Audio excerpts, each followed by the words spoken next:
আমি আমি শুভেন্দু অধিকারী ঈশ্বরের নামে শপথ করিতেছি যে বিধি দ্বারা স্থাপিত ভারতের সংবিধানের প্রতি আমি অকৃত্রিম নিষ্ঠা ও আনুগত্য পোষণ করিব। আমি ভারতের সার্বভৌমত্ব ও অখণ্ডতা রক্ষা করিব। পশ্চিমবঙ্গ রাজ্যের মুখ্যমন্ত্রী রূপে আমার কর্তব্যসমূহ নিষ্ঠাপূর্বক এবং বিবেকসম্মতভাবে নির্বাহ করিব এবং ভয় বা পক্ষপাত, প্রীতি বা বিদ্বেষ রহিত হইয়া সকল শ্রেণীর জনগণের প্রতি সংবিধান ও বিধি অনুসারে ন্যায় আচরণ করিব।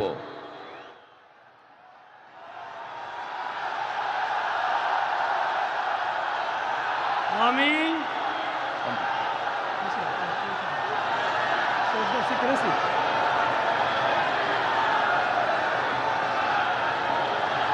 আমি শুভেন্দু অধিকারী ঈশ্বরের নামে শপথ করিতেছি যে পশ্চিমবঙ্গ রাজ্যের মুখ্যমন্ত্রী রূপে যে কোনো বিষয় যাহা আমার বিবেচনার জন্য আনীত হইবে বা আমি জ্ঞাত হইব, তাহা মুখ্যমন্ত্রী রূপে আমার কর্তব্যসমূহের যথাযথ নির্বাহের জন্য যেরূপ আবশ্যক হইতে পারে তদ্গতিকে আমি প্রত্যক্ষ বা পরোক্ষভাবে কোনো ব্যক্তি বা ব্যক্তিগণের নিকট জ্ঞাপন করিব না বা প্রকাশ করিব না।